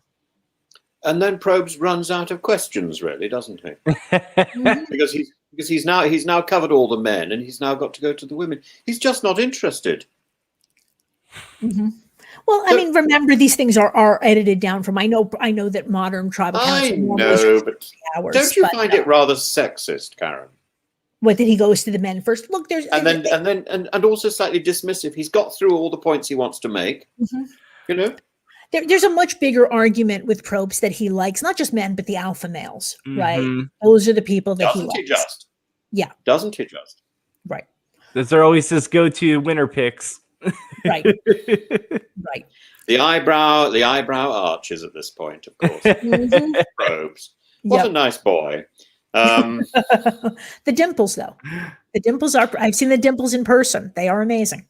And it looks exactly the same. And I will even say, even without, any camera trickery, really? I was 5 feet from him at the David versus Goliath premiere. I was not allowed to speak to him. We were told in no uncertain terms that if we spoke to anybody, we were kicked out. Yeah. But I mean, because they're the invited guests, and then they're the people who are just kind of right. So all you could do is sort of gaze lovingly, as if you were gazing at the statue of David. Yes. That's funny you Yes. say that, Karen, because I went to the Big Brother finale for Big Brother 19, and I was one of 3 people to get in. I got there and I waited for 8 hours without my cell phone by myself in front of the building because I knew if I wasn't one of the first ones there, I might not get in because we're just filler spots. I'm just someone that's filling an empty spot. There was 300 people in line. I was the first one, and only 3 of us got in. But yeah, same thing. We weren't allowed to speak to anyone or do anything. There were past Big Brother players that were sitting next to us, and then we ended up going and sneaking into the after party. So we made do with what we have. But yeah, it's an interesting atmosphere. You're not allowed to say much. Yeah. The funniest thing also was that wherever Probst went, off camera during the commercials or whatever, there was just somebody with a very loud, large powder brush just following him around and powdering his face. This is common, Karen. I know, but it was just something about the person. They were never more than 3 feet from Probst, and they always had this enormous brush, and I just found it interesting. Tim, where's your powder person? Yeah. Where's your powder person? Mine. Oh, I had my powder person when I was on live TV. Absolutely. But I also had people rushing up to me from the audience and kissing me, which is extraordinary. I didn't know who they were, but that was my stupidity, really. Because that would not work on one of these CBS shows. You would be out so fast. If you got this person was far too august to be thrown out. So yeah. Oh, okay. I was just too stupid to know who it was. So who was it? Oh, a gentleman doesn't tell. It wouldn't work right now with COVID. Yeah, and tell us that it's somebody that well, again, I'm not British, so I might not know who they are, but I feel like you can't tell a story like that and not tell us who it is. Oh well, it was just somebody who was very pleased I'd looked after one of her family for her. Oh, okay. So I know who it is then. I'm pretty sure. Yeah. She's just. But I had no idea. I had no idea who it was because I just didn't know this world. Thankfully, with your help, I know this world a lot better now. But I was talking to somebody the other day about. I was talking to somebody academically about the whole idea of things which seem trivial, and I'm utterly convinced about it now that the trivia of today is so important. This is what will make our history. So Survivor is history in the making, and reality TV, with all its faults, is a way of pinning ourselves to. Is a record of our life at the moment. It's a real record of what we think is important. Oh yeah, and the way even that we're talking about these issues and things like that again, and just seeing the difference between America in 2002 versus 2021. It's less than 20 years, right? Yeah. And it's such a huge change in so many ways. I mean, there's more to be done, but it is still pretty amazing how much has already changed, just even in the time that the show has been on the air. Yeah. And something you said, Bobby, about me, which made my ears prick up. The fact is, I really am you in 6th grade. I'm not sure how old that makes me in 6th grade because I don't understand. We had somebody in the chat saying that they were not born yet. I think Sam Hingden said, I'm not born when the season aired. I'm like, go away, Sam. Yeah, because it's and therefore you are constantly filtering this through your own experience of Survivor now, and I don't have that. I don't have that option. That is true, and nothing to take away from you on that either. It's just my only filter is having been in a reality show myself. Yes. That's my only filter, and it's impossible to take that filter away from me, as it's impossible to take away the filter of your having watched many seasons of Survivor. Yes. Yes. So I was sort of thinking, does that mean that I'm sort of slightly more naive? And I don't know. I don't know the answer. So you have to judge that, And I don't think it's more of a naive thing. I think it's more so this is your first experience with this. And the fact that you didn't start with season 40, you started with season 1, 2, and 3. And it's just such a different game. It's like, we could say it, but until you see it, you won't fully grasp how different and how much more complex it has gotten.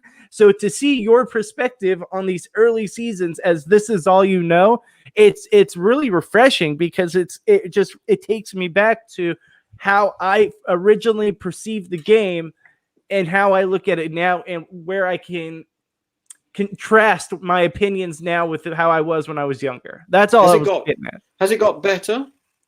Yes. In my opinion, it's gotten a lot better, but then it's also lost some of its purity at the same time. Right. With anything, as life goes on and as things age, you don't get the sense does of it the original. Does it still surprise you? Oh, yeah. I think it surprises me more now than it did back then. I think that nowadays the twists and the turns and the backstabbing and the things that the show comes up with to give us, although we might not like them all the time, the twists definitely make each season different. And I think that there was more of a sense of complacency back when it was the original seasons. Like, this is Survivor, this is what you're getting, and this is how it's going to run. Now it's like, but we have a twist this season for you. So I think that's where I enjoy it more, because it keeps it fresh. Yeah, but I do feel like they almost sometimes lean so much on the twists that they don't even worry as much about the things they used to care about, like casting characters that are not one-dimensional. Yeah. Right, and giving us those character moments. Because again, whatever airtime they're taking up with all these trinkets is coming from somewhere else. And again, you could argue with, even in Africa, although it's more of a problem, I think, in the first 2 seasons, that some of the episodes can drag a bit. Survivor episodes do not drag anymore. It's like, it's, you blink and it's gone. They don't have time to lay it out or, unravel a story. It's just boom, boom, boom, boom, boom. And it's funny how you said, Tim, you're like, oh, this has been the most exciting episode as far as like Brandon and Frank's relationship. And I'm watching this being like, man, this is a boring episode compared to what we watch nowadays. And that's Really? the big difference. Oh, yeah. Didn't you get excited with the zebra shot? The 3 zebras. And ooh. Don't get me wrong. Back in the day, I used to think these were awesome episodes. I watched these and be like, yeah, this is awesome. I love Survivor. Nowadays, I watch it and I'm like, oh my gosh, it's like watching paint dry sometimes. That's some of the early episodes of. Oh, sorry. Now, I was going to say also, even next episode, so I've already started rewatching Marquesas, the next season in preparation. And it really is, Marquesas already in a lot of ways looks and feels a lot like a modern Survivor season. Yes.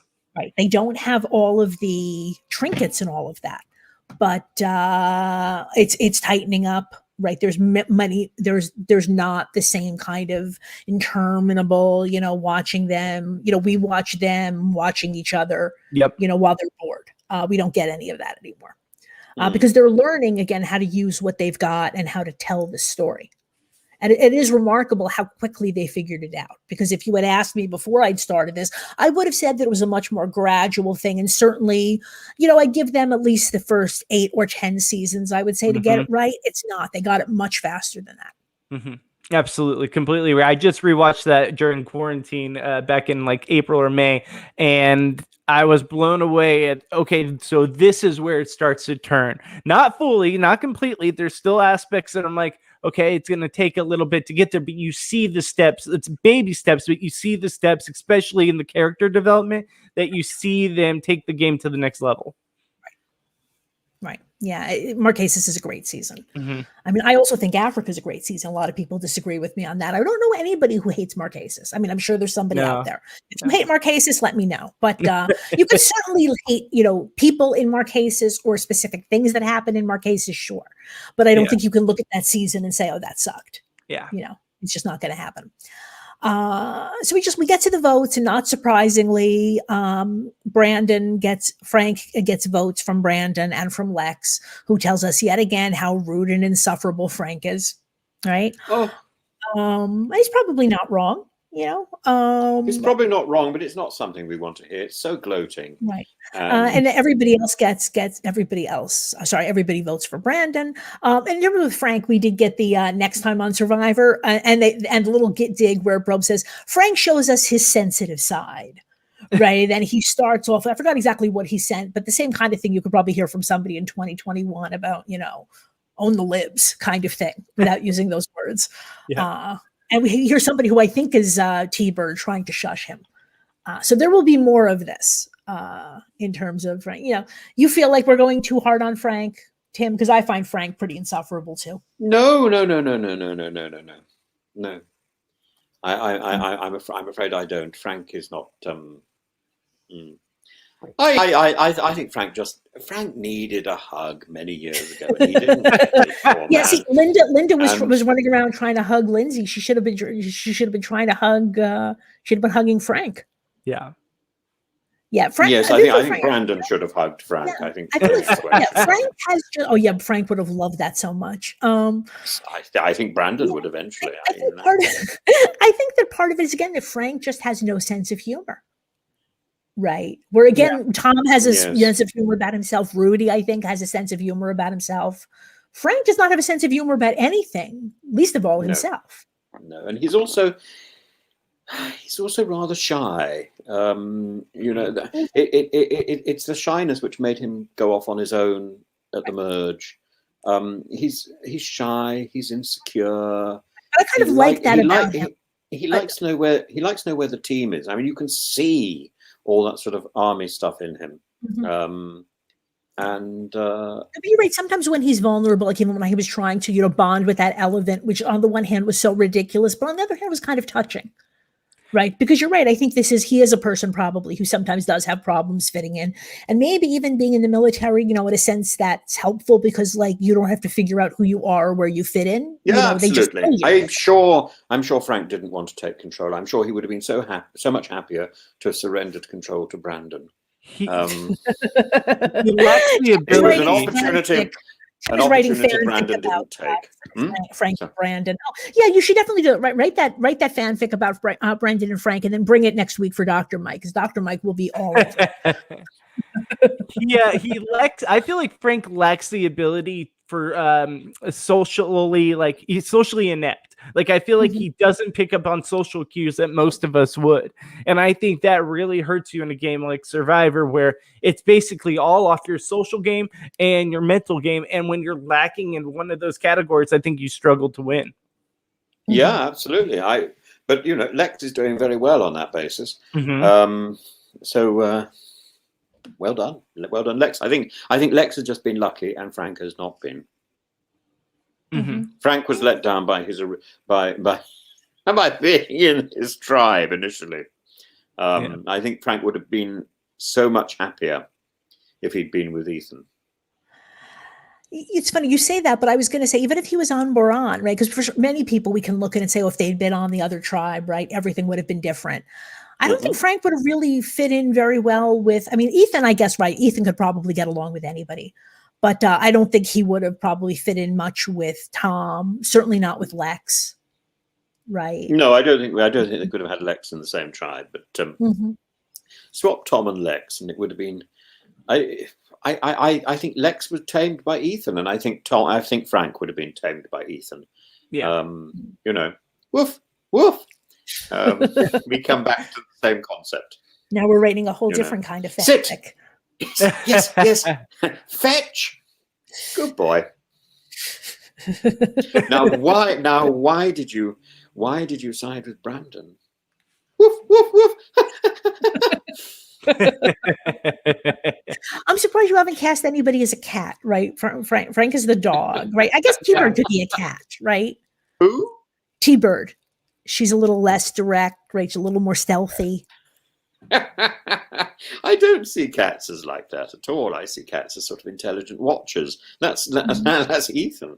Yep. Yeah, you're right. Ethan is probably more of a cat person. I do not know whether he's a cat or a dog. So anything else on this episode before we put it to bed, gentlemen? Yeah. Anything else, Bobby? No, it was fun to it's a pretty rewatch. straightforward episode, right? But like you said, the way it fell together, and to whatever extent, which part of it was luck and which part of it was production, probably a little bit of both. But it was this kind of, perfect little TV episode, even though there probably wasn't, any big surprises in it. So let's see, coming up on Reality NSFW, our coverage of the challenge continues, and we still have our 2 weekly episodes. On Wednesday, immediately after the show, we go live with Lauren Pratt and Alex Trias. Lauren and Alex are new to NSFW, as podcasters, and they're just killing it out there. As somebody else who had to start podcasting, live on video from the beginning, it's a lot, and they're doing very, very well. And then on Thursday, we have a second show with Johnny, with Zach Hacker and Marie Rhoda, who has been on, I think, 5 seasons of the challenge. And that's a lot of fun as well. If you enjoy what we do at NSFW, please consider becoming a patron. Right. Besides those 2 shows, we do 2 additional shows every week for patrons only. We're doing a watch/rewatch of Australian Survivor season 2, kind of like what we're doing. I have seen this before and Tim has not. So we have Johnny and Zach have not seen Australian Survivor. Zach and I had. So we thought this might be fun. And then we also do a Q&A, right, where patrons can send in questions. And we also have a patron join us on the podcast every week. And some of those questions are about Survivor and their seasons and everything, but most of them are not. Like last week, one of the questions we had was, what is the weirdest thing that you have ever done? And I always say Matt's answer to that was pretty epic. There was more than one. They all involved the creative use of poop. So that was fun.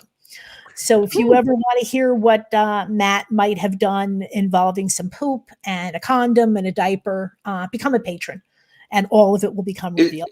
Is this painting maybe? Not exactly. But kind of on track.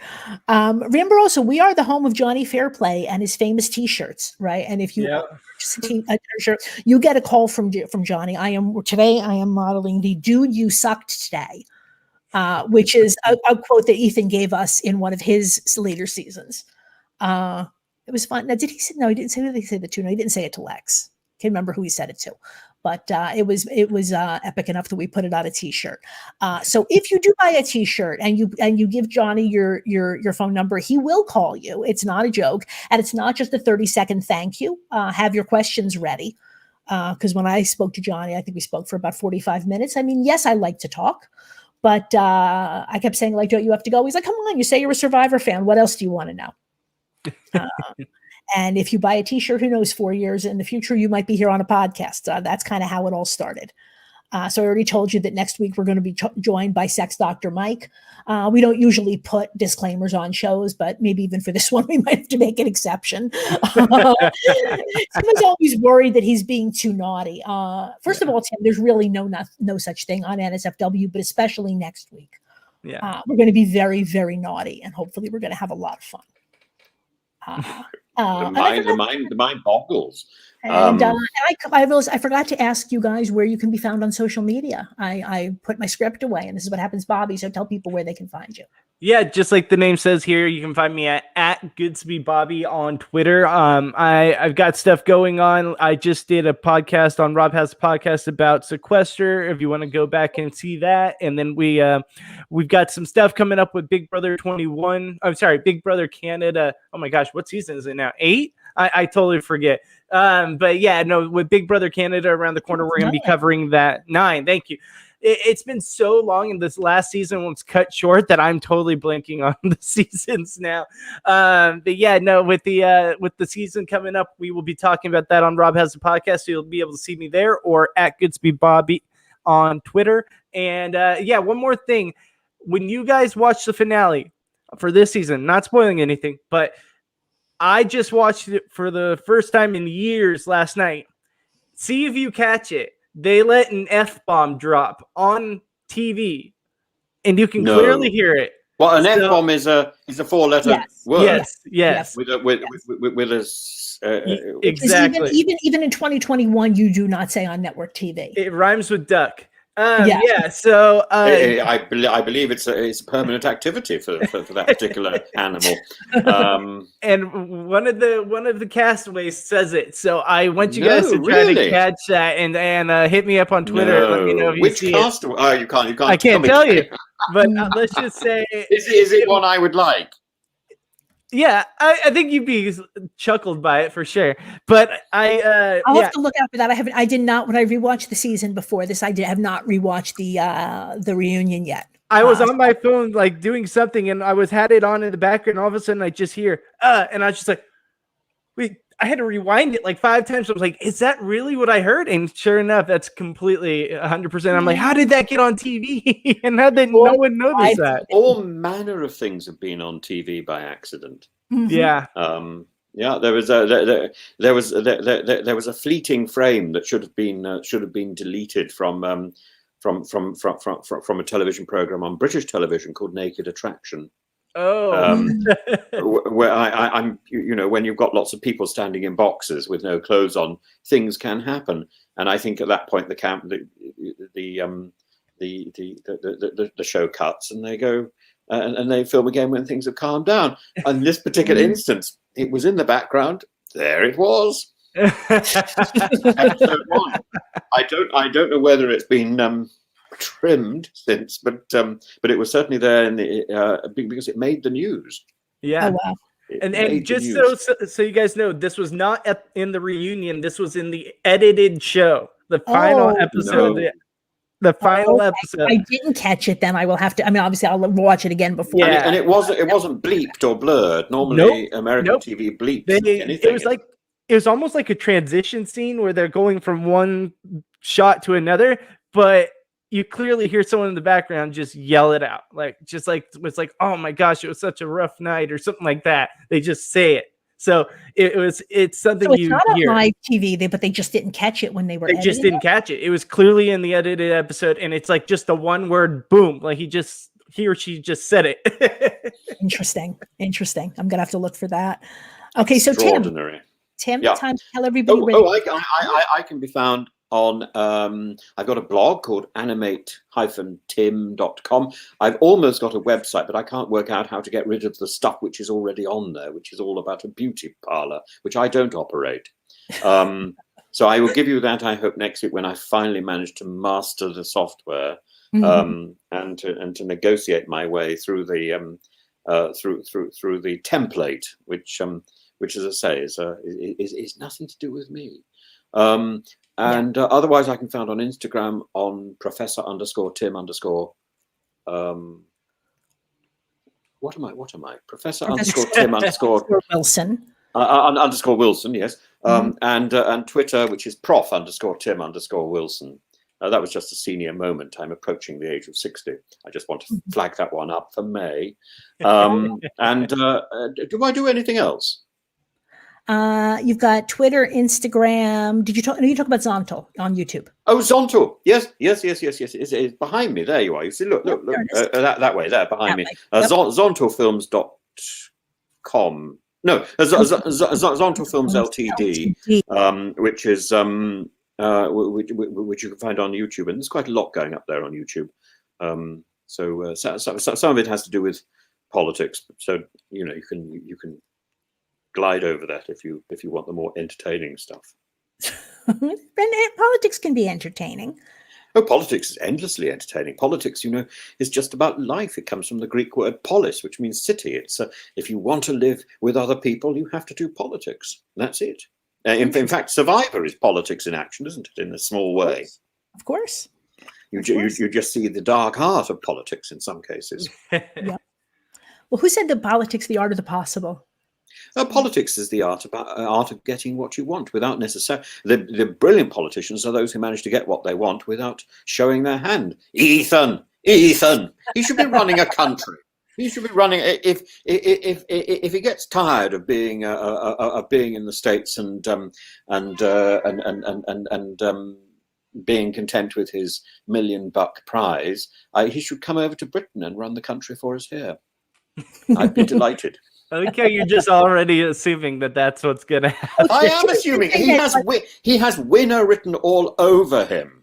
And you know, at this point, it's very understand where you're coming from. But I think it was like the third episode already. Tim was calling that Ethan was going to make it to the end. At that point, I had no idea what he was basing it on. But other than just Ethan's charm and good looks, which might have something. Well, do tell Ethan if you get hold of him that I've always had confidence in him. Yeah. So the fact that he identifies confidence as the thing which you need in order to win this game, I think is absolutely bang on the mark. Yeah. Yeah. Oh, and I did forget to tell everyone I have not been able to speak to Ethan. However, I did finally get a hold of Brandon just this morning. Is he coming? No, he's not coming. He said, unfortunately, after 20 years, he said he really doesn't even remember it, doesn't have anything to add, but he thought it was lovely to here. I can even read the message, but he could just come and talk to me. I'd be very happy to talk to him. I don't need to discuss the episode. We can just chat. Yeah. So here we get from Brandon this morning. He says, thank you so much. It's been so long. I don't really have much left to say. I really appreciate the love I've been getting since it was added to Amazon during quarantine. I'm just a pudgy, bald, middle-aged man now. I didn't realize. So I knew that, two seasons have gone on Netflix, right? That they're now Cagayan and Winners at War. But I didn't realize, I guess they've added some of the seasons for free on Amazon Prime as well, that he's referring to. I was not aware of that either. But I had no idea. I just use the CBS app. That's all I use. Yeah, same with me. But anyway, so Brandon is still out there. He likes the fact that we are still fans of his, but unfortunately, I'm not interested in talking to us. But however, Sex Dr. Mike is, and Sex Dr. Mike, I think this is going to be hopefully a truly epic show. So I really hope that you will all join us next Tuesday at noon Eastern, 5 p.m. GMT. Please remember, stay safe, wash your damn hands, wear your damn mask so that this will not actually last forever. And we will see you all next week on Reality NSFW. Bye, everybody.